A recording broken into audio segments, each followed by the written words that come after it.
Yes, Spurs fans, welcome back to the Irish Hotspur here. We are giving you a Thursday evening panel show joined by Billy T as well as Sam, definitely some regulars that you've gotten used to.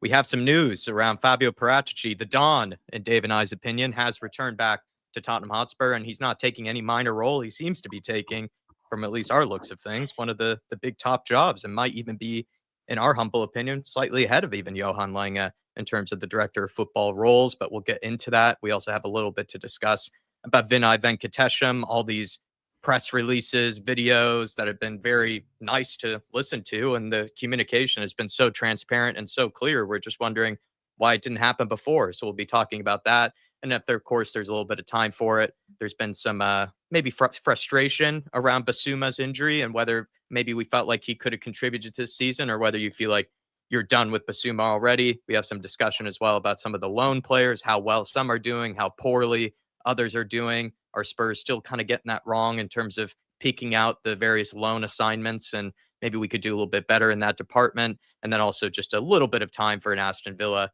preview. Billy was joking in the background that that's probably what we were only going to do until this Paratici news came about.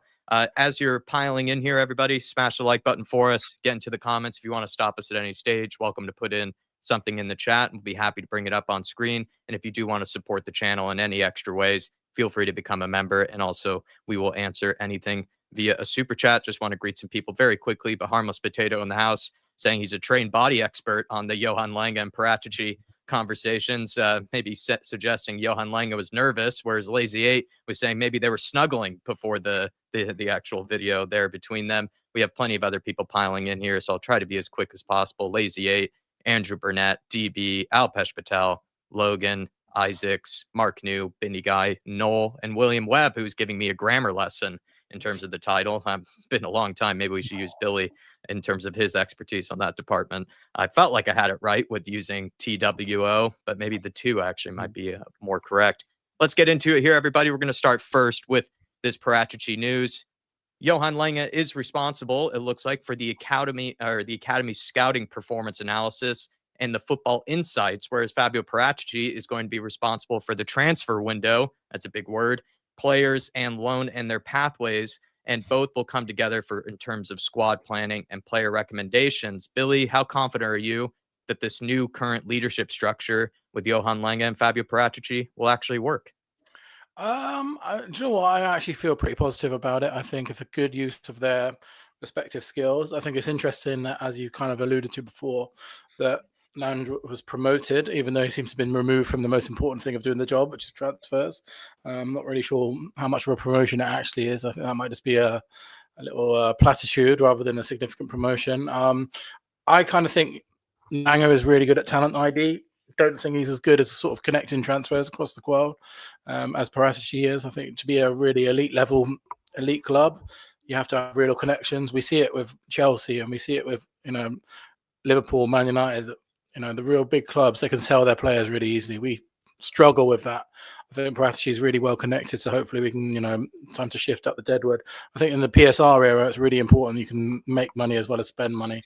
Look at Chelsea, they made a record amount of sales this transfer window, which allows them to spend. So I think it's a good use of both their talents. I think it'll work well.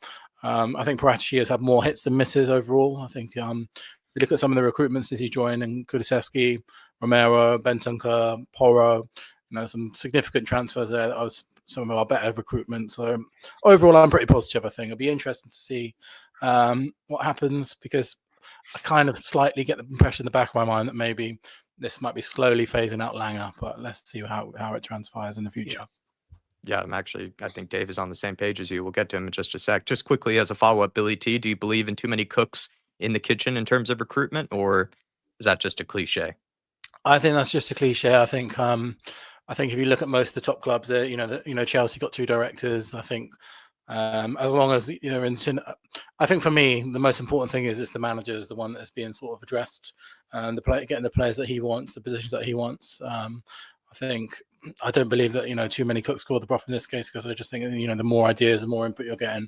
I think it's very sort of, from what it sounds like anyway, it's very evenly delegated. The fact that Lange might be sort of suggesting players from data, Paratici will be getting the deals done. Hopefully Thomas Frank will be the main one that'll be seeing what he wants, because I always believe the manager should be making the main decisions like that. So yeah, I don't believe that this. I think it's just the way that modern football is. You get lots of heads in there making the decision. I think a £1 billion entity like we are now, I think it would be almost foolish to have one person making the calls there. I just don't think that's the way the modern game works anymore. And to you, Sam, I mean, it used to just be head scouts, then it became directors of football. Now there's 2 directors of football at a club. Do you feel like the game's gone? I can picture Sean Dyche against that green brick wall. Utter what nonsense. What do you make? Too many cooks in the kitchen? Do you think Johan Lange and him will kind of collide? I don't know, man. I mean, I saw a lot of people talking about the facial expressions of both people during the interview, and Paratici looks absolutely buzzing to be back in the building. I'm back, lads, and Lange's kind of sitting there, very stoic, very no real emotion. I know maybe that's a Scandinavian thing, but he's just he looks very plain faced, almost like I had to do this rather than I want to do this. And to me, I think, as Billy was saying, they promoted Lange without actually giving him the most important job. And I'm interested to see. I know that obviously Vinay can't go there and give us a 5-hour rundown of everything that the 2 men are going to be doing. But some of the stuff they said, I can't remember exactly what he said, but I left to think. It was like Lange's in charge of scouting, but then Paratici's in charge of the youth team, the pathway from the youth team to the first team, and whether that means that because we've gone very youth centric since Paratici has gone, which is an argument that a lot of people have made. Are these young players blocking the pathway of people that have been coming through the academy that Paratici had kind of cultivated when he came in? So I'm interested to see kind of if they're going to come to a head in a lot of things. Whether there's too many cooks, I think that it's good to have different perspectives. And to me, ultimately, it just kind of to me, it feels like they've brought in Paratici to kind of father Lange, because in the transfer window, it doesn't seem like Lange has that juice, Yeah. So Paratici's been brought in for his connections and his sort of transfer ability and negotiating ability, whereas I kind of don't really know. They've just kind of made this role for Lange, it looks like, and the Paratici, although they say they're equal, Paratici to me will probably still be technically in charge. No, I agree. Actually, it seems like Paratici's responsibilities seem far more typical and important than the likes of Johan Lange's. It's almost like Johan Lange is doing a bit of the other responsibilities, but maybe more behind the scenes, background type responsibilities that also come with director of football. I mean, Dave, Paul Markey's come in here saying the Don is back. Yippee! We leave lethargic Lange to look after the kindergarten while Don gets on with the men's work. We are on the up. I mean, what do you make of what Paul Markey's having to say? I think people are delighted to see Paratici back, but do you agree that Paratici's actually, in a way, a little bit ahead of Johan Lange? He's almost displaced him. Yeah, well, look, first of all, I mean, I think it's a healthy reminder, to remind people what Paratici done on his first time around. The base of the squad that we're still using to this day was a core of players that he brought in, that he identified, that he managed to negotiate, get over the line and bring in here. He also set up, the youth academy properly. He managed to get Daniel Levy to change his thinking, where they're all basically paid the same way. But what he done is he basically said to him, look, these guys, the reason why they're being picked off by other clubs and not signing on contracts, because let's not forget, Noni Madueke left, Sirkin left. There's been a lot of players that have left the academy over the years. He changed that sort of what was happening there. He changed that. He got a lot of the talent that we're seeing out on loan now, all signed down to 4 or 5 year long-term contracts. Some of them players, there was big clubs sniffing around them with interest. So he managed to, change Daniel Levy's thinking on that and start paying them what they're worth. Johan Lange's being moved to scouting, but Paratici put in that data-led scouting model before his ban anyway. It was him that implemented that. It was him that put a lot of the, it was him that basically said when he came in here, he done what's the right word? You know, he done an investigation throughout the whole club. He identified where the problems were. He changed the structure of how Tottenham are operating from a small club and trying to bring in this structure to turn us operating into like the way big clubs do and stuff. He done so much good. And I would also say people gloss over the fact that they're excited to have him back. It was only a few years ago, me and you were being ridiculed all over YouTube and Twitter because we were calling him the Don, you know, and stuff like that, saying this guy's a really good, smooth operator. So it shows how good of a job he actually done first time around to change a lot of people's opinion on it and a lot of people's thinking on it, and that they're excited to have him back. Now, do I buy into the whole Paratici and Johan Lange working together? No, I do not. If you look at it, Paratici has been handed the big boy responsibilities, while Johan Lange has just been handed menial tasks in and around the club on a day-to-day basis. Have we been here before? Yes. When he came in, Steve Hitchen was put in underneath him. He was tasked with going and making teas for Paratici and all the people he had in for meetings and stuff like that. He didn't last too long because he wanted to be his own man. He was bounced out the door. Greta Steinson was also in charge in a similar role. He didn't last too long in that position either before he was sort of, you know, bounced out the door. At the end of the day, I think what we're seeing is a change in the guard, but done in a nice way. To be honest with you, the fact that they've took Johan Lange off the transfer windows shows that the guy failed in previous transfer windows. He missed the mark massively. You know, Paratici, when he was here, he managed to bring in players that were young and exciting, but also fill out the team with players for the here and now.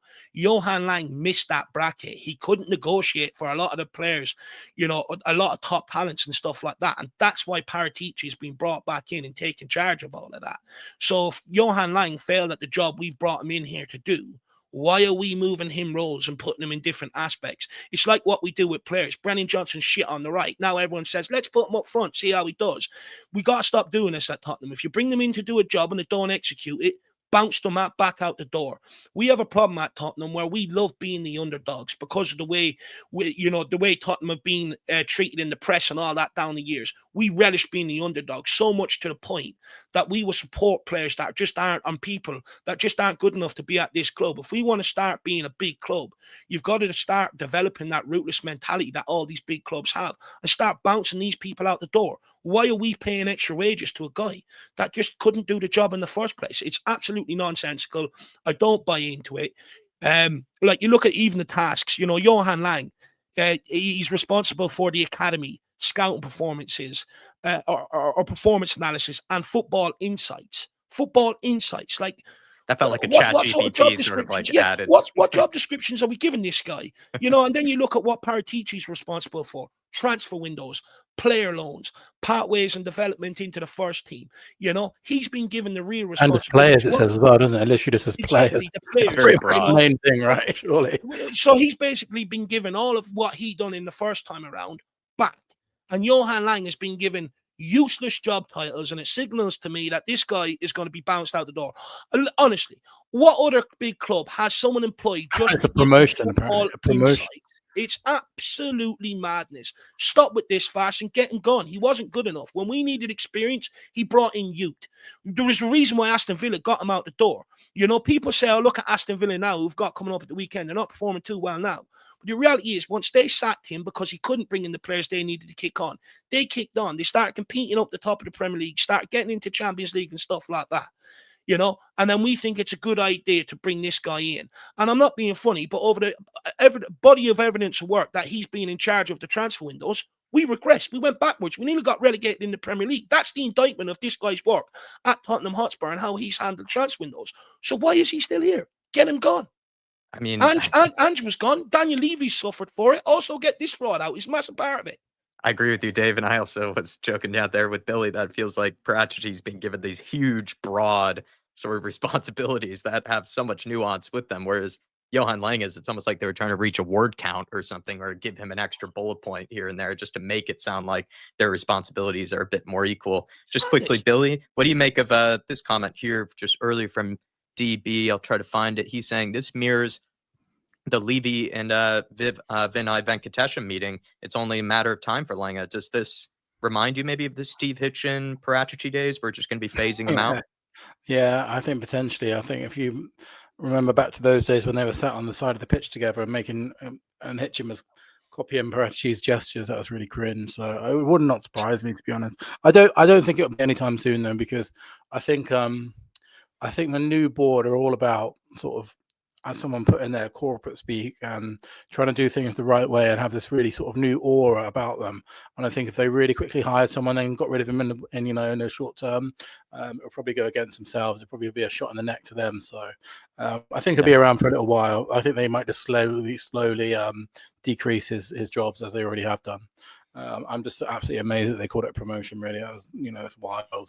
But I don't think they'll get rid of him just because this is the first big thing they've done together as like a family, if you will. It's like their first major decision, like bringing him in. So if they got rid of him, in a year's time, it just makes it look like a poor decision in the first place. So I think he'll be around. But I just think, it's like Scott Munn, isn't it? What Scott Munn essentially did nothing to our club, did he? It'll probably be a similar role to that. I'll probably just keep him around as like a mascot kind of thing. Yeah, he was kept around to make sure the exercise bike was working. It felt like in the training gym. Sam, just two things on this. Please, answer Dermatron's super chat where he's saying, "Big up everyone. We'll find out in January and the summer. Come on, you Spurs." Do you see there with Dermatron super chat? And I'll give you a follow up after this. Do you see them working together, or are we going to start seeing in January and summer the fingerprints of Paratici over the transfer window? Well, I guess we'll just have to wait and see for the thousands of links to Syria, like players coming in, and then we'll know for sure. Bring it back. Yeah, I mean, I think also, I don't know if anyone said it yet. Like, there may be something to be said about the relationship that Frank already had with Lange, and maybe they don't want to, rock the apple cart or whatever the phrase is. But personally, I just feel like Paratici, maybe at first he might try to work with Lange, a little bit more hand in hand, but eventually, it becomes a dick swinging contest, and Paratici will just walk in and do what he's got to do, and eventually, as we've said, I think Lange will sort of start to sink until the point where he fades into obscurity, like Scott Munn. We saw Scott Munn at like 5 games before the season even started, when he first came in, and then we never saw or heard from him again, until suddenly he was leaving the club. So I think that football is an egos thing, and smaller egos will get overshadowed by bigger egos, and that's not necessarily to say that Paratici has an arrogance or anything necessarily, but his bravado, let's say, will overcome the sort of quietness of Lange, in my opinion, and we've obviously brought in Paratici because of his connections in the game. We all argued over the transfer windows that we had to bring in Levy, we had to bring in Ange to convince players to come. We never had to do that before with Paratici, and if the Lewis family, if that's what they want to be called, are going to come out and say we're putting money behind the manager and the sporting directors, then I think that Paratici will be given what he needs to shine, hopefully, and then it's kind of like, well, what is Lange doing? And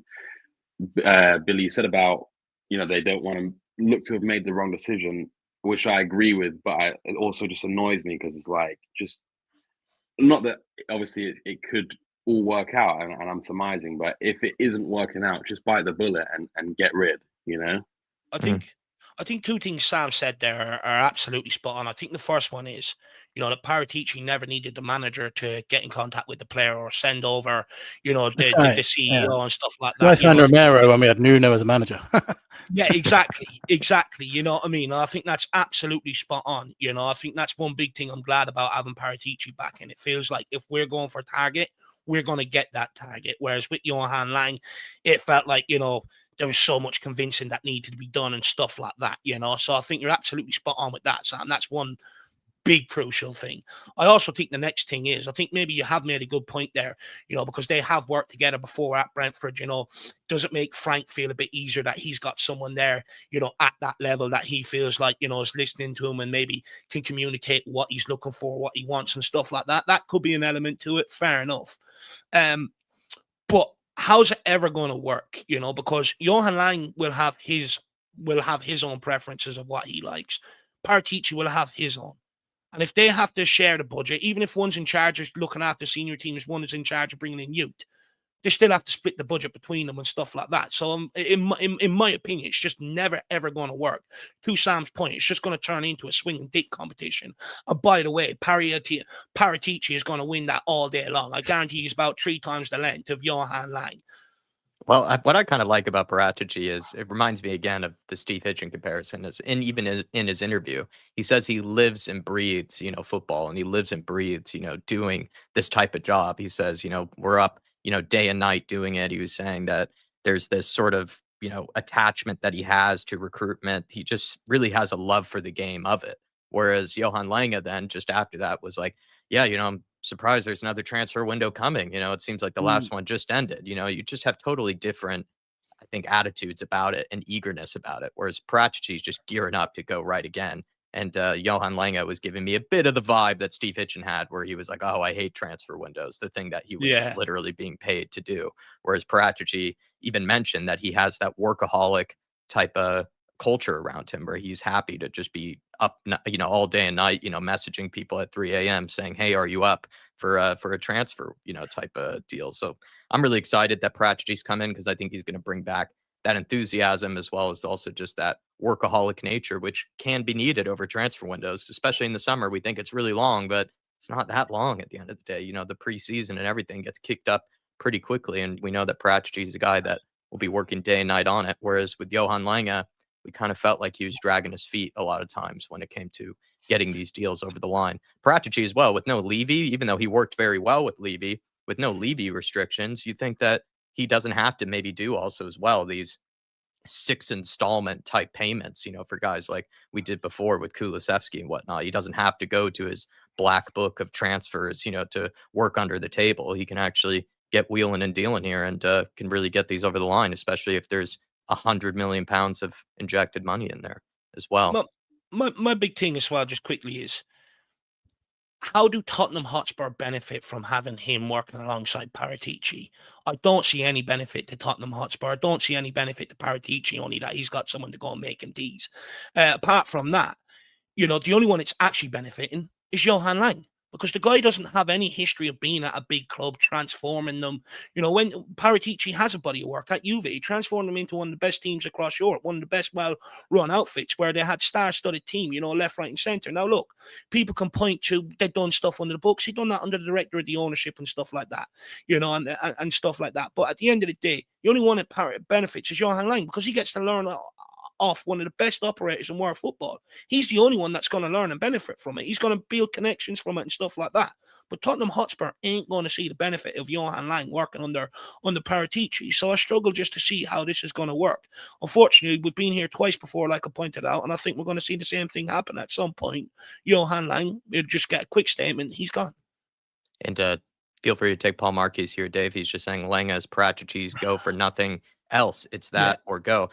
I think it is potentially lining up to be a Steve Hitchen situation, Dave, where I think he will be phased out. Perhaps I agree with your logic of if he's not doing the job, why are you still paying him? I wonder if there's been so much turnover, though, at the club, so many people leaving that maybe there is just this feeling that they might try to make this look like as if it's a transition of some type instead of just getting rid of yet again another person at the club, which there have been a lot of people that have left maybe over the summer. No, look, I'm not validating it. No, or, I'm just giving maybe some logic from their side. No, look, I get what you're saying, but it's not like Paratici hasn't been around Tottenham Hotspur on his ban. He's been kept in an advisor role. He knows fully well what's going on. He fully well knows the people, within the club and stuff like that. Well, maybe the espresso, Lange will show him where the espresso machine is. Honestly, what I envision happening is, say Paratici going to meet with like AC Milan representatives or Juve representatives to try and get a player. They're hungry. And he sends Johan Lange down and says, go and pick me up a ham and cheese sandwich out of Marks and Spencer's or something like that. You know what I mean? That's what I see happening. I just don't see, honestly, I don't see what Johan Lange done when he was here. He had 3 transfer windows and he failed in every single one of them in Tottenham's time of need. He didn't bring in any players of significance to push on that starting 11. All he done is brought in squad fillers and squad players. Why is he still here? I just don't understand it. It's mind-boggling. I'm going to have nightmares about this.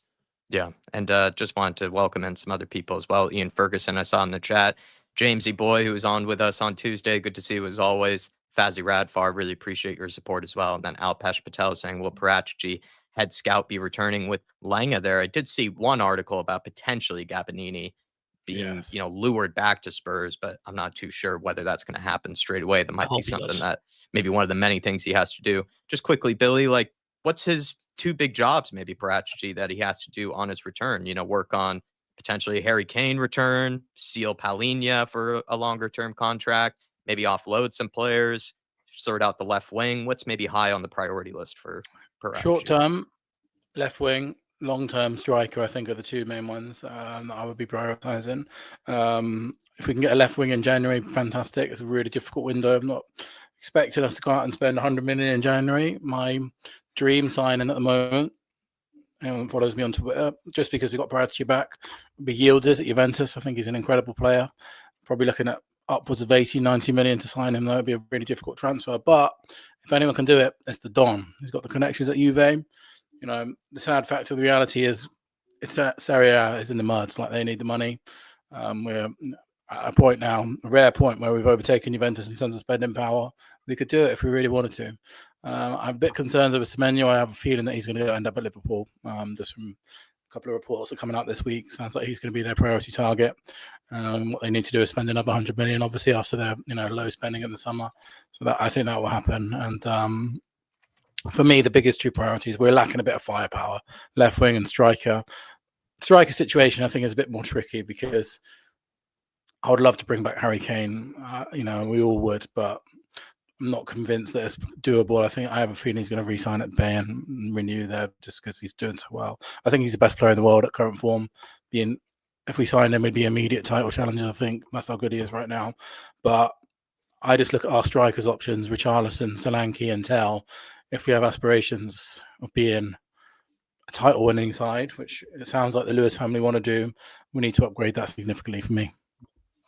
Yeah, I mean, I'm kind of at a point where I think Paratici has a lot to do, maybe to sort of help with the squad, maybe a bit similar to when he first inherited the team. He had so many different things on the task list that he had to get done, but I agree on the short term in terms of left wing. I do genuinely believe our last summer window did make significant steps to improving our squad.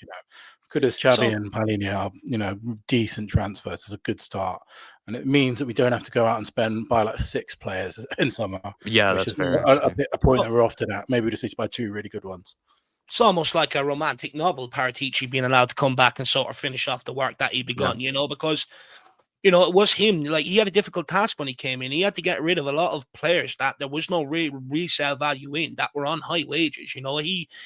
There was only so much he could do at the time with the way Tottenham operated and wanted to make sure budgets were perfect and all that sort of stuff. So he had a really tough job at the start, and he sort of, it's a shame because when he got to the point where he could sort of just build on what he'd done, the ban came around, when we were clear of all like the squad players that were blocking up and stuff like that, the ban came around. So it's almost good that he gets to come back around and finish off what he started and put the finishing pieces to the puzzle. I think the first big job he has to do is sign Palhinha on a permanent. The guy's been absolutely transformational in that midfield. I struggle to see anyone else that you're going to get that's going to come in and have as big as an impact that he's already had. I think that's the first thing he has to do: convince the player and go and get the deal done with Bayern Munich. Hopefully, we still have some money outstanding for Harry Kane that we can knock off, and get this deal done. Second of all, if he could bring about the return of Harry Kane, he will go down as godlike status at this football. Oh, yeah. When it came around to selling him, look, I understand that, maybe our arms were sort of forced in that regard, that, time was ticking and we had to sort of take the money. But we've got every player that we've brought in since absolutely wrong. Nowhere near good enough across the board in terms of hold-up play, being able to link up with others, and in the finishing department. We've brought in 3 or 4 different players to try and do his job, and it hasn't worked out. If he could bring him back with that base of that midfield that we've got, with that structure that Thomas Frank has brought to the back line, Harry Kane automatically brings us back to competing with the goals and the assists and everything else that he's going to bring. And that could be one of the final pieces to the puzzle. Now, I don't like the fact that, once we moved on for Harry Kane, we're screaming for him to come back and fill the void. However, if he could do that, it would be transformational for Tottenham Hotspur for the next couple of years. So they're the first two big things. Sound out. Because right now, Harry Kane he's leaving it open. It's like he's shutting it down, but still leaving it open slightly. You know what I mean? I just find it in a bit of a weird situation where he's like, oh, I'm not too sure and stuff like that. It's just sort of like, it's almost like he's waiting for someone to come and convince him. Yeah, well, he's flirting with us. It sounds like, Dave, the way that you're putting it. He definitely would be a big kahuna to bring back. And I also agree with Billy that Liverpool are only 250 million away from, being a real challenging side there. Just Sam, do you agree with Billy there? And then we'll move on to something about Vinay Venkatesham, about just sort of the communication there. But do you agree on maybe the first priorities, left wing, new contract, Palhinha, anything in particular you want him to get working on straight away? I saw someone in the comments saying Van der Ven's contract extension is an important one. No. I think in the summer I was looking at like the wages that that team in red from South London, who play down the road from us, pay some of their defenders, and it was like all of them were on 100k, and Van der Ven's on 50. That should be one of the priorities, just to make sure that there's no room for someone to come in and just offer him. Don't get me wrong, I don't feel like Van der Ven. He seems very happy, He doesn't look like he's desperate to leave, but you never know in football. Someone could come in and offer him a project at a massive club, and he could want to go, and his head's turned. But I think there's no reason why someone like Chelsea, he's that good that he could come in tomorrow and say, "We'll give you 300k." He's that good. I completely agree. Yeah, I mean the prospect is terrifying. So that is one thing I definitely would do. Other than that, I definitely agree with Billy about we do need a striker. As much as I don't think that Solanke is anywhere near as bad as people make him out to be, the fact that I have to say I don't think he's anywhere near as bad should speak levels of a team that's trying to push for, to win titles consistently. Yeah. So and with the Kane thing, he's never been the kind of player. I know people will hark back to the Man City thing, but I don't really remember Kane ever actually coming out and saying anything like, I want to leave.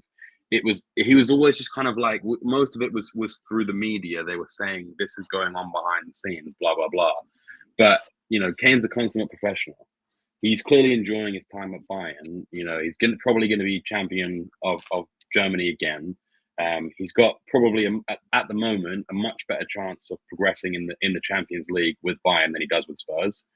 And let's be honest, he's been burnt by us a lot of times. Yeah. So why would you throw everything away? You've got out. You've overcome the backlash of the heartbroken Spurs fans. You've started to win trophies. Why would you come back to a club, in the twilight of your career? That isn't giving you the kind of aspiration, or isn't providing the same aspirations as... I hear what you're saying. I think Sam's spot on. I hear what you're saying, because one of his big reasons why for leaving was there was no ambition there to kick on and match his desire and hunger winning trophies. You're absolutely spot on. But with the summer transfer window we've just had, if we continue to back up, with Daniel Levy gone and the Lewis family signaling all their intentions of trying to kick on and make this club successful, with them putting in money and stuff like that, I just wonder, does Kane look at it now and go, right, the ambition's there now, and maybe think about sort of, will I make my return? Because he's also got that Premier League record that's there for the taking when he wants it. So I just wonder, now the club are showing ambition, I do think they're in a better position to go back to him now and sort of signal, and put the project to him in terms of how we can help deliver a Premier League title, or go and help try and deliver Champions League, or pick up domestic trophies for him to put in the cabinet. I think we're in a much better position now because we are showing a lot more ambition now. The only sort of caveat I'd say to that is, Ange's first summer, whilst there was still work to be done, I actually think we did show quite a lot of ambition. When looking back on it now, you signed Van der Ven, you signed Vicario, you signed Maddison. Those were, big signings. Maybe Van der Ven was a little bit unknown, and same with Vicario. But looking back on it, those were big players. That and you know, in the January we brought in another backup centre back in Dragusin, who, you know, let's be real, it's not quite worked out for yet, but he's still young, and he was a sought after defender, right? You know, there was other teams that we had to beat to his signature, including the team that Kane ended up at. But then, you know, the next summer we were all tearing our hair out, wondering why we hadn't done more. So as much as I'm with you that we are showing ambition, I still need to see more. And I could understand from Kane's point of view, needing to see a pretty good January where you bring in another 2 first team challengers rather than 2 young players that, you know, will be in and around the first team. I agree. Interesting to point out as well that that window that you mentioned is one of our ambitious windows, and I think it's one of our best windows when we bought Van der Ven, Maddison, and Vicario. That was a Gabbanini window, so, you know, that was when Paratici got banned, and Gabbanini took over for a short period. And the one after you mentioned where we didn't do enough, that was Lange in charge. So I'd be very happy to get Gabbanini back. Well. Gabbanini, like, you know, he was, if people go back and listen to an interview he done when he left the club, he was instrumental in Van der Ven signing. There was a lot of people in the club that, and he said he wanted to come back to Tottenham one day as well. Yeah.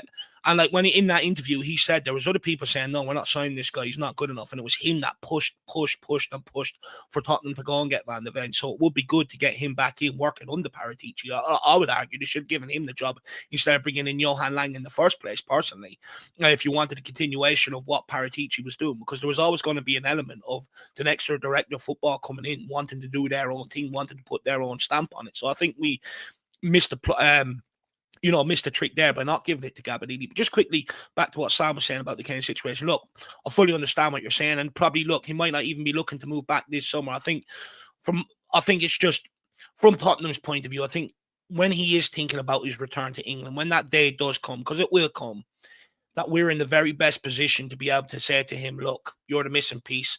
You're going to come and finish, deliver us the trophies that was missing in your first time around. It's just about putting ourselves in that position and showing the right ambition. So when he is making his move back, we're the only destination he wants to come back to.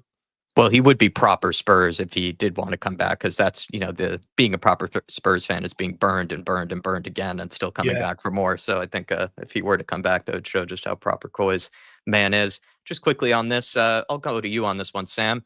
Since Vinay has come into the club, there's clearly been more open communication to the fan base about decisions and news around the football club.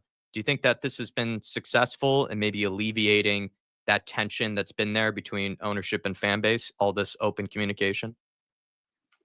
I think so, yeah, because whether or not you actually believe what's being said, we are being given an open line of communication straight to the source, rather than, look, we're still going to speculate over everything, right, but now there's actually a base to speculate from for what is actually going on. We're speculating why they're doing this, and they're telling us that they've done it, So it does definitely feel like there has been a change in the direction of that sort of communication. And again, it kind of goes against the whole Lange thing, because to us from the outside, it looked like he enjoyed sort of operating in the shadows. There weren't all these hundreds of links every week to new players during Lange's windows, whereas with Paratici, he's out there. We all know he's got 10 pans cooking in the fire. So for me, look, I don't see how it can be a negative to have this line of communication. Again, whether it's true or not, what they're saying is another story. But for them to actually come out, put their necks on the line and give us the reasons for why they've done it or what they're doing, I think can only be a good thing. But I think it's refreshing though in a massive way as well. I think, at the end of the day, this is what fans have been calling for a number of years. I think when you look at it, you're getting good line of communication from the Levy family or from the Lewis family through Vinay. They're sort of stating exactly what their intentions are. And not only that, they're backing it up by putting the money in. You also look at it, I think you got Thomas Frank, great communicator in terms of when he's in front of the press, so you're getting good communication from the team side of things, and he's also not shy to say, look, this is an issue, we're working on it, stuff like that. I think that's huge to fans, rather than dismissing or brushing over the problems like everyone in the club has done before. It seemed like there was a culture where, everyone just had to sort of gloss over what was happening. It doesn't matter what the media were asking, how much criticism and pressure the fans were putting on. You told a company line. And it was irking fans. It was pissing fans off. It was almost getting to the point where fans were going, these guys are out of touch, and stuff like that. Whereas I think there's been a massive conservative effort from the Lewis family to sort of distance themselves from what's gone on in the past and sort of try and bring about a new era where they are clearly communicating with everybody. Fabio Paratici was also another one over his time when he was here, done videos, communicated, and stuff like that. So what you're looking at is actually right throughout the managerial structure. They're all great communicators. And as a fan, that's what you want. I'll be interested to hear from Billy T on this one as well, because, I know you're involved with change for Tottenham and stuff like that. And this is one thing I know that you were annoyed with in years gone by and in the past and stuff like that about the communication. Do you find it much better? Yeah. Yeah, without a doubt. I think we've had more communication in the last 3, 4, 5 months since I joined than we had in the last 20 plus years of Levy. And I always kind of think football PR is really easy to get right. Like fans are, and I include myself in this. We just want to hear all we ever really want to hear is that we're trying to do things to make our football team win. And we've been suffered in the past. And you look back at some of the statements that we've had recently over the last 20 years with Daniel Levy. It's been so much fluff and absolute nonsense about, sustainability, and all of that stuff is great. I'm glad that we're a sustainable football club. I'm glad that we're not, in trouble of being relegated financially and going bankrupt. But fans just want their football team to win. And a lot of the noise coming out since has been, that's what we want. And that's all we've ever really wanted. And I think the communication is really clear. But for me, the biggest change is that the continual saying, this is why we're doing this, because we want the football team to be successful and we want the football team to be, we don't get this long-term plan about hotels and redeveloping the area and all that stuff. I'm certainly not denigrating the fact that we've regenerated an area like Tottenham, but still, fans just want their football team to be successful. Mm-hmm. And we're hearing that a lot recently, which is what we want. Do you think that was one of the main things that they looked to change, though? Because Levy was just so known for keeping us all in the dark, and then he would come out with these very, how would you call it, very almost propaganda-esque, type videos where he's not being questioned or, being sort of pushed back on anything. Just maybe the open communication that's happened so quickly since he's left, is that maybe a sign to maybe the frustration that the Lewis family might have had with Levy, that you just didn't ever communicate? I would imagine so. Yeah, I think there's been a lot of pushback from fans on some of the PR that's come out of the club in the recent years. I think even when we did get statements, I think a lot of them are really tone deaf. There was never any of accountability. For example, in February, Tottenham were in the middle of our worst domestic campaign that we've ever seen. We were in the midst of a relegation fight at that time. The Europa League was months away of being a reality. We're losing game after game after game. Levy comes out and says, we can only spend what we, people say, ask me to spend more. He doesn't come out and say, oh, sorry, by the way, I know this is not good enough. We're going to spend until it's better. He comes out and says, sorry, people are asking me to spend more. We can't do that. It's just very tone deaf. And I know the realities of things. A chairman's not going to come out and say, we're going to go and spend hundreds of millions, but I just think he was so far away, so far out of touch with the reality of what fans wanted. And it's really caught up over the last 20 years. And this at the moment is a breath of fresh air. But I always at the same time think that, it's easy to talk about football and, say the right things. Doing the right things is a lot more difficult. So that's the next step, is actually doing what they're saying. He came out with one of those, get behind the team thing, Dave. That's what Levy was doing as the owner. He did, didn't he? He almost blamed the fans at some point, didn't he? At one point, yeah. It's something that you hear from fellow fans, which I think is fine, because we don't have any control over anything at the club. So there are plenty of people who will say that. Just get behind the team, support them no matter what. But the guy who actually has the most control over everything at the club was saying that, like some version of just have to clap behind the team. In that statement in February, there's not a single acknowledgement that I'm sorry, I know this is not good enough what you're going through. There's no sign of that whatsoever. He's always about saving face, Daniel Levy. But the thing is, it's like, if your intentions are true, it's easy to communicate. If your intentions aren't true and you're trying to communicate a certain message that tries to, make your message look like it's true and stuff like that, which I felt like that's what Daniel Levy was trying to do. He always spoke about, ambition and stuff like that, but you never actually really seen him follow through with it in actions in terms of transfer windows and stuff like that. It was always half measures. He'd go to the length of bringing in a world-class manager, but you're not having any of your coaching team and I'm going to give you substandard players to work with. He never really sort of followed through on what he was saying. So I think, in years gone by, Daniel Levy was covering his tracks. He didn't want to let anything slip out. That would give fans, stuff that they could use back against them and stuff like that. And I think with the Lewis family, I don't want to go too early because I am one of them. I'm not giving them a free pass. You know, they were also involved in Daniel Levy's tenure for the last 22 years. They'll show me their true intentions next summer on how far they go to try and, you know, put Tottenham in a position to be able to go and challenge and stuff like that. So I'm going to sit back and wait.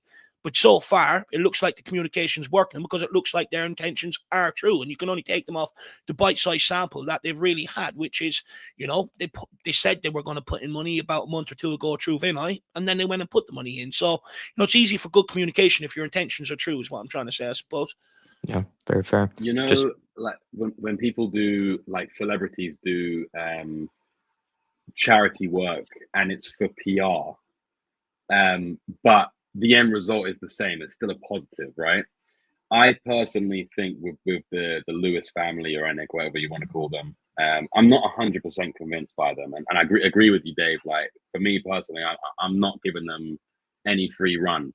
I think that if they really cared about the club, they'd have got rid of Levy a long time ago, because he's made a lot of mistakes. He's made a lot of great things, don't get me wrong, behind the scenes. But if they would believe the line that they basically have moved in to take the reins and usher Spurs into this new era of competing constantly, then I think they would have done it before. And personally, I think that they're using the ever-growing protests, you know, that Billy was involved with the change for Spurs, against Levy, and also the winning of the Europa League as like the perfect time to kind of like weasel their way in. You know, we've got rid of the guy that you hate loads, and also here's 100 million that we could have put in any time, but you know, now we've won a trophy and like things are looking up. So come love us, basically, is how I see it. Here's my thing on that is, and this is why I'm very hesitant to sort of believe everything the Lewis family are saying, because they let Daniel Levy operate the way he did for 20 odd years. It's only when people became interested in taking Tottenham Hotspur off their hands, they removed him. Now, I'm not being funny, but the negative media attention takes you know, how much they can demand out of their hands and puts it in the buyer's hands. The negative attention, you know, that the fans bring to it will also take the negotiation out of their hands and put the negotiation of the buying price in the buyer's hands. Then you also take into account how badly we performed on the field last year. That also devalues, you know, what they can ask for the club. And with Daniel Levy in charge as well. And Daniel Levy, you know, by all reports, was suggesting that he was making it very difficult. You know, they think, you know, they'd be going well. And then all of a sudden, you know, he's throwing in different things at last minute and stuff, making it really difficult.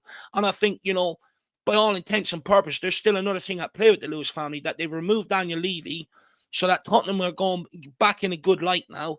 And that because at the end of the day, Daniel Levy was negotiating off the price of the property and everything else that he has to build.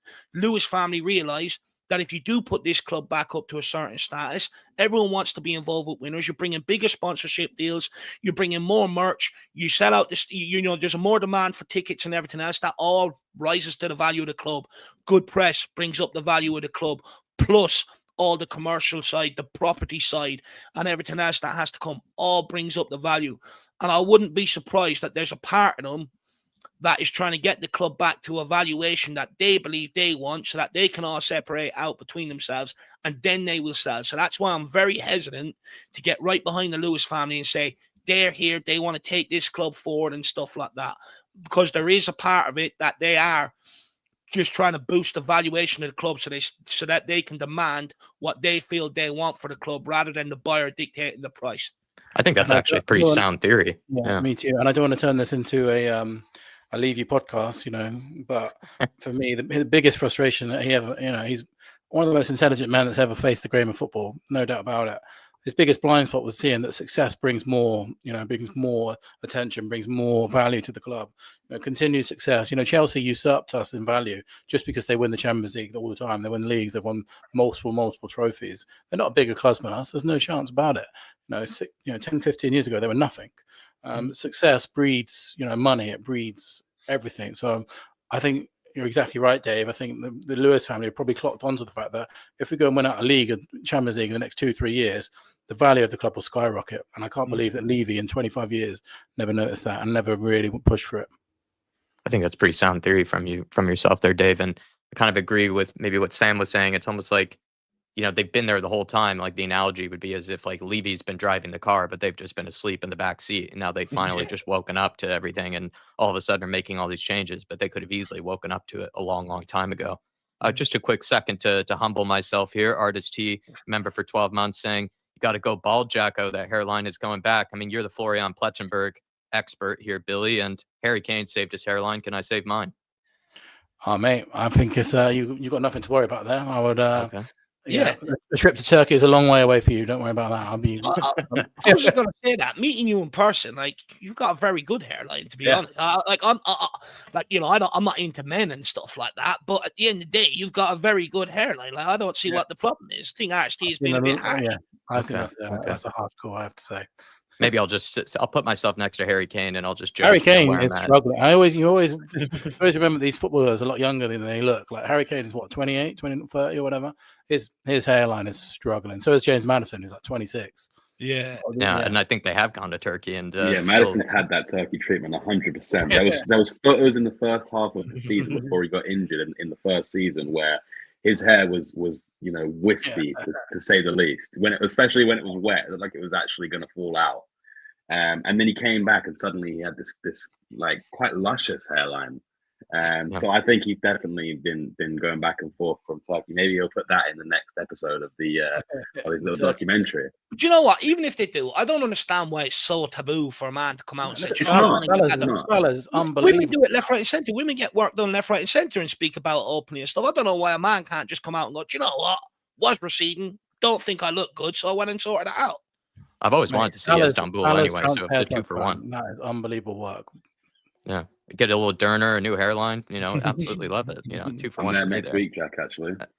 Yeah, to send my regards, get me some hair treatment.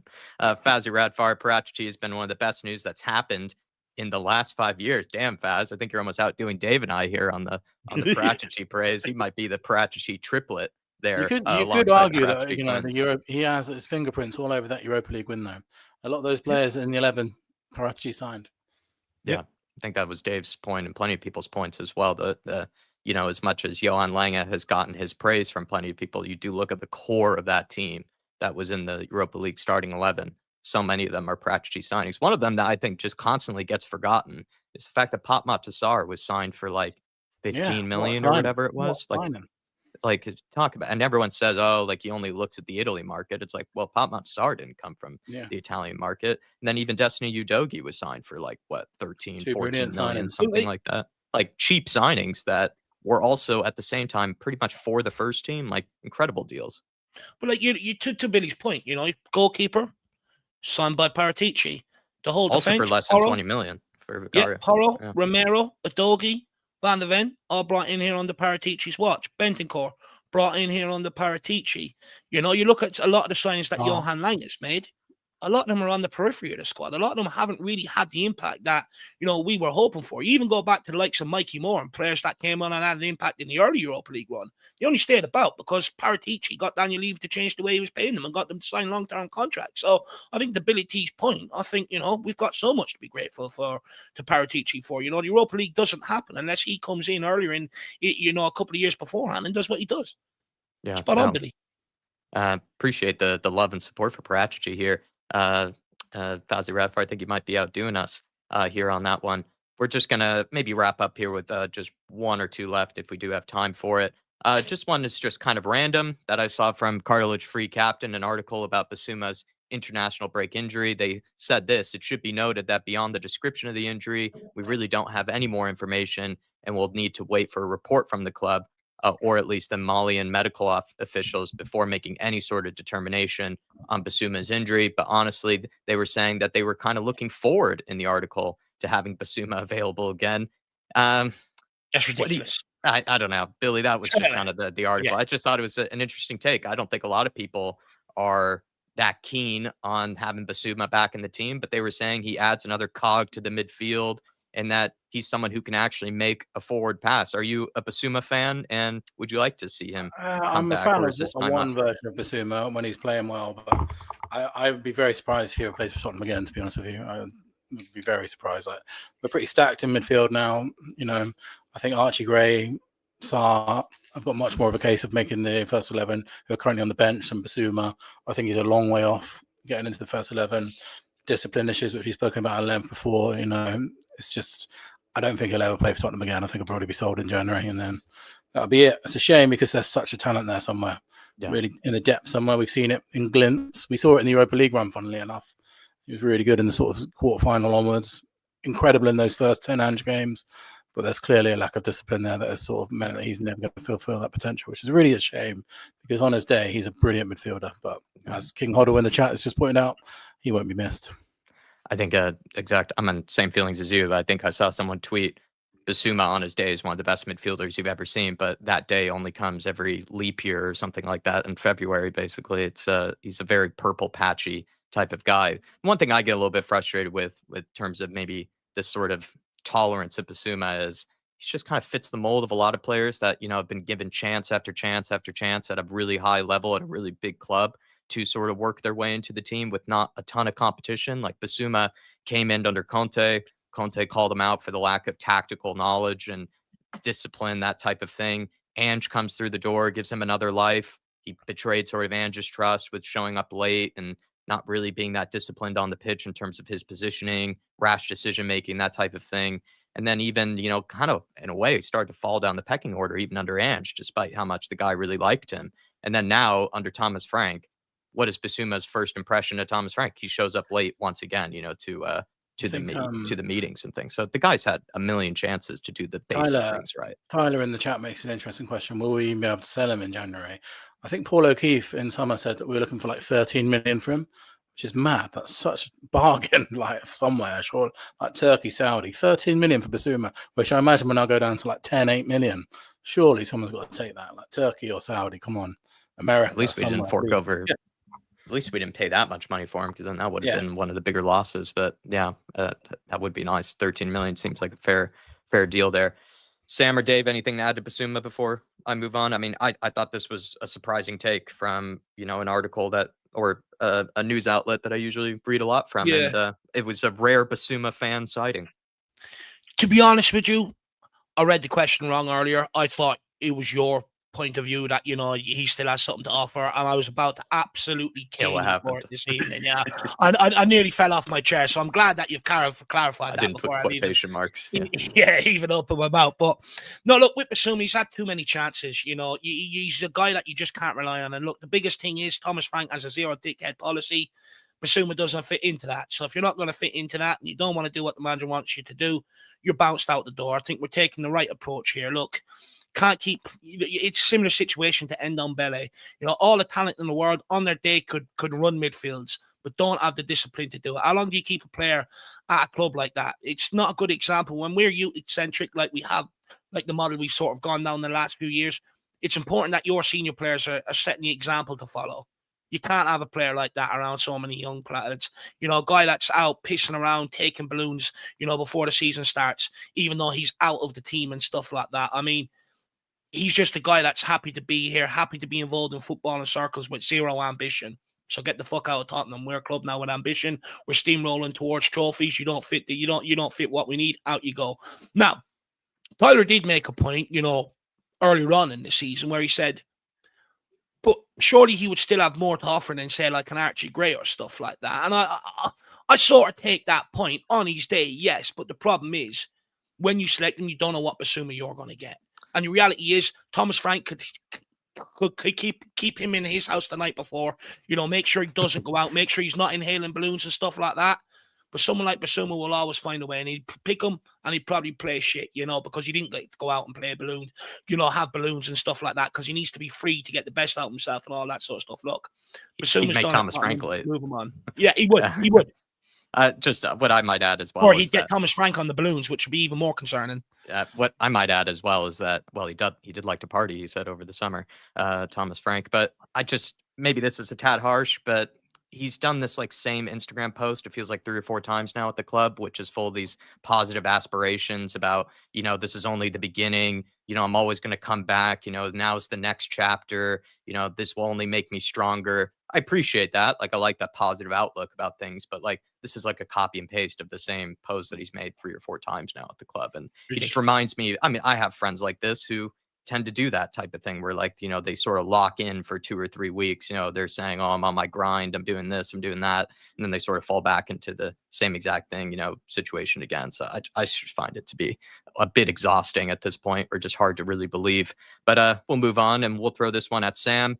Tyrese Hall, Young Min Hook, Luka Vucevic have been absolutely smashing it recently for their respective loan clubs, while young talents like Ashley Phillips, Mikey Moore, and Jamie Donnelly, Sam, have been really struggling to impress enough to earn any sort of considerable minutes. Are Spurs, in your opinion, still struggling to properly utilize and use the loan system for the development of these very, very young talents? Yeah, I mean, some of Or it, is I it just guess, up to them to take their opportunity, you know, when it comes to them? I think it's a bit of both. It's like some of it comes down to luck. You know, if you send you send Mikey Moore to a club that sacks the manager 10 games into the season or whatever, right? And you know, it's tough going to, and I know it's not far, but you know, going 7 hours from home or whatever, if you're getting the train, and just being in this environment, especially in a club with the expectation of a Rangers, for example, where you're gonna be caned by the fans if you're not putting in a good performance, and when they're already angry about the circumstances, then it's obviously going to be tough. And you know, we've seen it a few times with Dane Scarlett. The club sends players to teams like Scarlett with Oxford last season. I think Oxford's actual first choice striker was the top scorer of the championship the season before. So, I mean, yes, in terms of like he's going to learn from that player, but where are the minutes coming from? Yeah, good point. But then at the same time, as you say, you know, you do have to, you know, grasp these chances with both hands, and that's what Josh Keeley and Donnelly did last season. And you know, they were rewarded for their exploits. But yeah, look, it's concerning as well that we're still yet to see a player come through the academy that actually impacts the first team. And don't get me wrong, like people will talk about that Max Dowman kid and whatever. He's had 5 minutes, you know, and he could easily fall off. He could easily be a superstar. Hopefully, under a manager like Frank, these players will actually get minutes where they will be able to test themselves against higher level opponents, and more physical opponents. But it is definitely concerning when you see like the amount of praise and expectation that was put on the shoulders of Mikey Moore. And look, hopefully he gets there, but the pressure is immense, and let's hope he doesn't, you know, fall to that pressure. I don't think the pressure is the problem though, because to be honest with you, no matter what level you send them to, and I think further the pyramid down you send them, the more it's life and death situation for the players in and around the dressing room, and you know, the need to win and stuff like that to make sure they're still getting their money and stuff like that.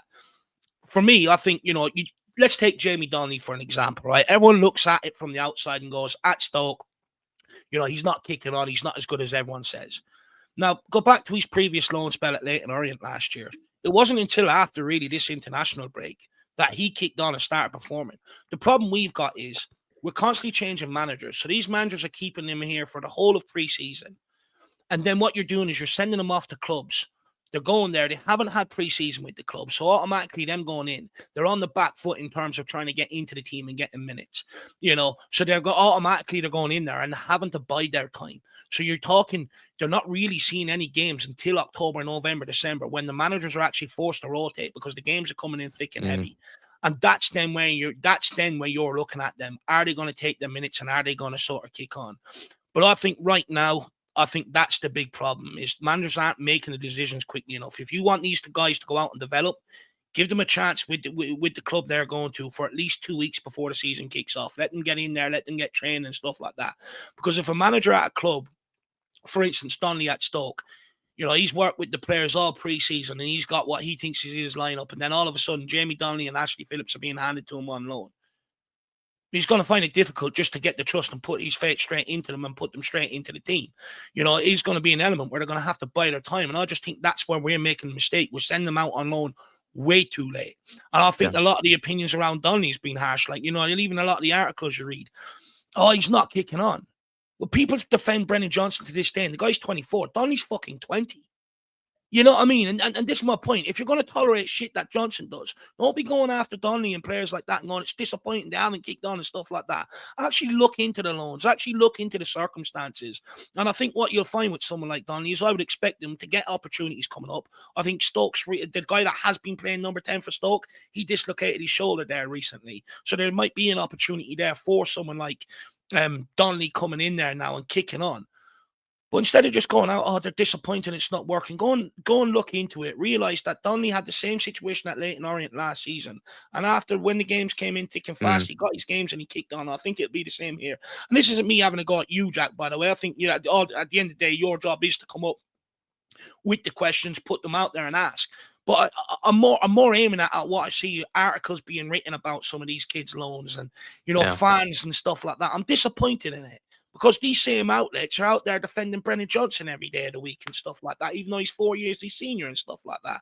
And I just get annoyed in it. I just think from the outset, people just look at it and go, oh, he's only played 46 minutes this campaign. It's not working out for him. But don't actually look into the circumstances and stuff like that. I saw yesterday, Dave, people were saying, oh my God, lol, Donnelly doesn't even start for Northern Ireland. Guy's so washed. And then all the comments were like, yeah, he's not even good enough to get into Northern Ireland. He's not playing for Stoke. We've been blinded by the lights. Typical Spurs fans, always big enough. It's like, damn, the guy's just come off the back of like a championship, like award-winning season, and or League One award-winning season. Like, give the guy a break, for God's sake. You know, everyone's so quick to write people off or big them up before they've had a chance. Like, he's shown enough that people should be willing to see what happens rather than quickly throw, you know, their toys out the pram because he's not getting minutes and say that he's shit because he can't get into a Northern Ireland team, where I've seen a lot of people saying actually the young players who are getting into the Northern Ireland team over Donnelly have been playing really well in the Championship or their respective leagues as well. So they also deserve the chance.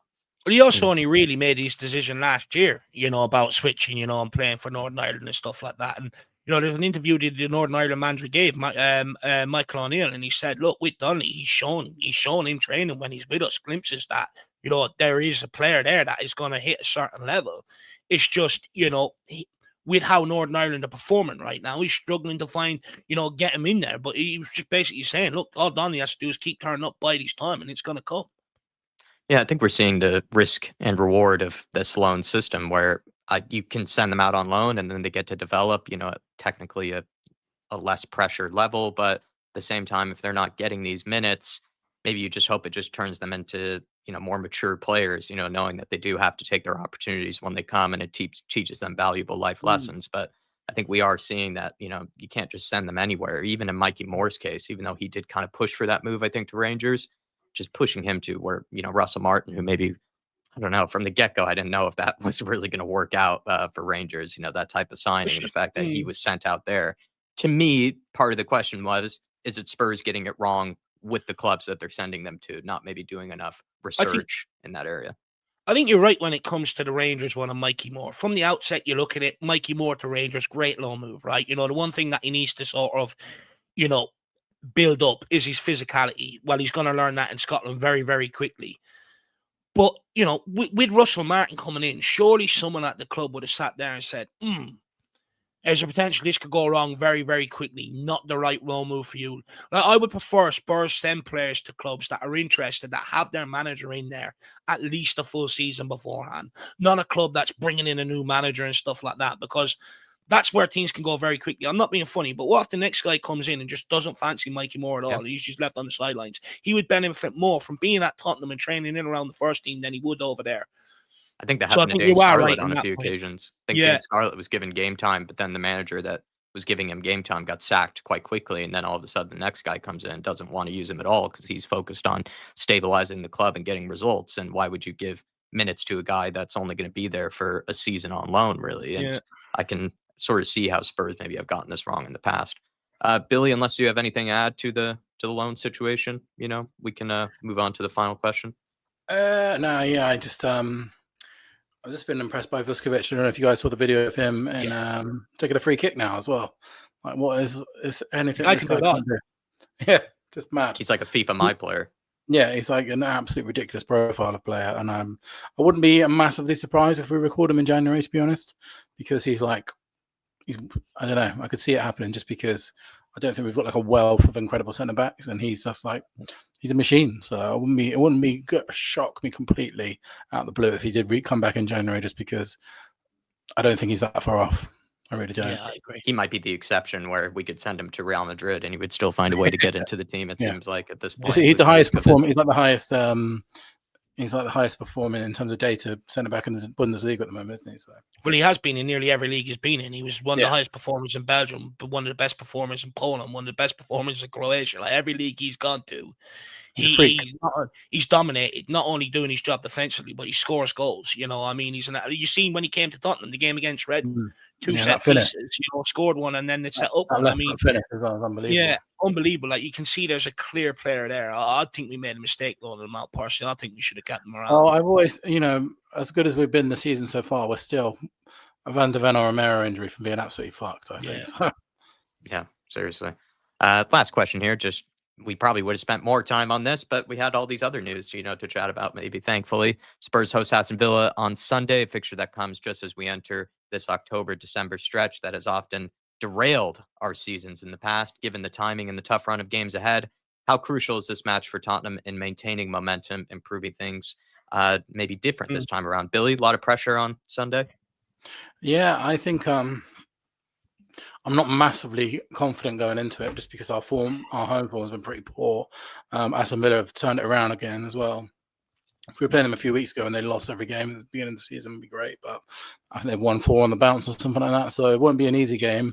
We have a pretty good record at home against Aston Villa recently. Ange got some good results there, smacked them once as well. So I'm not massively confident. I do think we'll win, but if you look at our previous home performances this season, it's only really the Burnley game where we played really well. So it might be a bit of a struggle.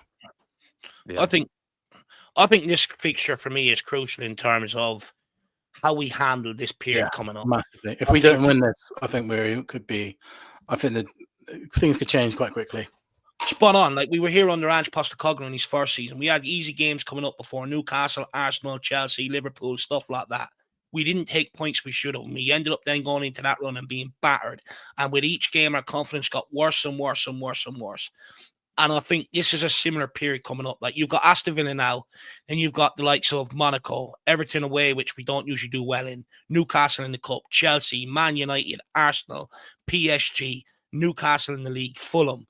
You've got a real tough period coming up. And I think this is make or break in terms of, for this team, in terms of this season. I'm not saying it's make or break for Thomas Frank, but I think it's make or break in terms of what this team can achieve this season. You win against Aston Villa at the weekend, you put all the scrutiny about Tottenham's home form to bed. You kick on. You look forward to your home games then when they're coming up. And you also beating a big team at Aston Villa, which separates you from them, gives you more of a chance of making top 4. And all of a sudden, you're full of confidence. You bounce into these other games. You start picking up results. You don't beat Aston Villa. All of a sudden, the confidence is drained. You go into these run of fixtures and you don't know where your next result's going to come from. I think this game is absolutely crucial. We've got to win it to kick on. I think this really decides what we're going to get out of this season, this period. Because people say it's crazy, but you go back to Nuno, sacked around this time. Ange Postecoglou, he fell off after the first 10 games of the season in his first year. Conte done well when he originally came in. When he came in off someone else, managed to steer us top 4 that year. The next season, first full season, it fell off around this time. Results started dipping. And also under Jose Mourinho, we shown we couldn't handle this congested fixture period that's coming up. So this Aston Villa game is absolutely key in dictating our season. Sam, are we being dramatic as per usual, or do you think there is a lot of pressure on Sunday? I think it is being dramatic, but then there is also a lot of pressure because, the court of public opinion, aka X, Twitter, whatever you want to call it, has been known to start kicking up a fuss around this time as well, and let's be honest, we spoke about it before, and this is not me saying I've got a problem with Frank, but we have really been tested that much in the league so far. This is one of the first real tests that we're going to have in terms of like on paper. Not to disrespect any of the other clubs that we've played, because obviously we've lost to Bournemouth and we've dropped points already. And I think that people are already waiting, especially people who maybe didn't want to sack Ange, are waiting for this moment to be like, oh, this is make or break for Frank. But for fuck's sake, we're what, 7 games in or 8 games in? I'm one of them. No. I'm not saying you guys are saying that. I'm scared for Frank in terms of like, if he doesn't get the win, I will still give him time. I'm happy to criticize him because it's only fair. But I still think he will need at least a season to get everything right. And we've already discussed, we still don't really have any attacking options for him to actually change it, bar what he's already got. Yeah. I think that people will kind of overlook that and just say, oh, we beat Villa last season or whatever. But again, football isn't played on paper, and trends are there to be broken, made, whatever. So I am concerned that people will start to throw Frank under the bus. And our home form isn't great, as Billy said, but it hasn't been great for a while. So that's not necessarily a Frank thing. And I can see he's working. And I think that in the last game that we played was against Leeds. Like, you could see, even if Tell still wasn't crazily prolific, there seems to me to be a change in his movement a little bit, which is what we were all hoping he would come in and start to get our attackers to be more of a threat on the ball and off the ball. So we're in a project. There's going to be ups and downs. But this is an important one in general, because as I said, it's the first real name that we're going to play this season. They have been kind of shit this season as well. I know that they've picked up a couple wins in a row now, but until that, they scored 1 goal, and it was against Sunderland, who had 10 men. Which I think that a lot of people will look at that and think, if we aren't managing to keep them out or score goals, that there's going to be a lot of toys being thrown out the pram. But I can see why there would be concern, and I will also be concerned, but I won't be saying anything about clamoring for Frank to leave, because he hasn't had the time yet, or the correct players in up front for him to actually make the impact that he needs. Well, I think we're going to wrap things up there, though. It's kind of nice that we had so many things to chat about. We could have spent longer on it, but we still have plenty more days to do so. Thank you, Billy. Thank you, Sam, for coming on here. Billy, anything to add to this convo that we've had today, or anything that you'd like to plug, especially Change for Spurs, of course, or anything else? No, just a pleasure as always to be on. I really enjoyed that one. I think Spurs have a way of interest in, when you think there's nothing's going to happen, something happens out the blue. So yeah, I think there's a lot that we only spoke about Aston Villa for like 3 minutes there, and we haven't had Spurs for 2 weeks. So yeah, just a crazy club, isn't it? But I don't know about you guys, but I'm so glad this international break is over. I'm just can't wait to be back. So done with it. I hate it. It's a crime that another one is coming. Even though I'm not excited about the World Cup, I can't wait for Tottenham. Yeah, same here. It's a crime another one is coming up so soon, though. Another international break. Next the game's year, gone. Next year we get a 3-week one, apparently. So. Oh my God. Doesn't? Yeah. They're trying to make it a 3-week one rather than lots of simultaneous ones. I think I'll go to Spain for that international break. Yeah, follow Ireland around, Dave, to Armenia, Azerbaijan. That's torture. Honestly, I wouldn't recommend it for anyone. Just go on holiday. And Sam, anything else you'd like to add tonight? Thank you for coming on here. Thanks for making it a panel of 4. No, I appreciate being asked on. Billy, it's been a pleasure jumping on with you. Good to be back. I feel like I've been so sort of out of touch with Spurs in the last few months, just because I've had so much going on outside of football and the podcast stuff. But that seems to be sort of coming to a head on this coming week. So hopefully that will free me up, because I've actually only kind of been able to watch half of games, and to me that's criminal, because I always I get told off when we go out for family dinner when I'm sitting there with the phone on my lap and I'm eating my food, but I'm also looking down at under the table, Whereas these that like I just haven't been able to really fully get involved in the game because I've had so much going on. But I'm glad to be back. I feel like I've let my my 7 Twitter followers down, or my 7 real Twitter followers. So I haven't been posting as much, but hopefully I'll get back to it. And I just want a Spurs win. That's all I want. I don't want to see any more stat padding England wins that have no jeopardy. We haven't lost a World Cup qualifier for like 16 years or something. I saw, and it's just boring. It's just there is. I think it was Cavi Soligrove said that the main thing is there's no jeopardy. Like England fans feel there's no jeopardy. Gone are the days where England was struggling to make it to the World Cup, and now it's just like every month of the start of the season, like what is the point of having even this international break, right? We had 2 games. One of them was a friendly. What's the point of that? Even Thomas Tuchel's getting bored. That sounds what like I will say is, Taking off the fans already. I think honestly, I get it that it's boring for you guys that you're automatically going to these competitions without any real challenge. You could be an Ireland fan and struggle for the last 20 years to try and go to these competitions. So don't take it for granted. I don't take it for granted, Dave. But I think it was the same interview that I watched with Cavi that said he was talking about potentially changing it to the format of like the European competitions where you're not just playing Slovakia, Estonia, Montenegro, home and away. You're actually playing like a bunch of different teams. Rather than just putting like 15 goals like in 4 games, You're going to create an international Super League and then they're going to dilute it then into Club Super League. That's what's going to happen. Yeah. And Sam, can I just say, man, training top is absolute fire. Love that top. Where'd you get that? It's the T-shirt, man. On the club. I love that. Only 38 quid, man. It's class. Where'd you get that online?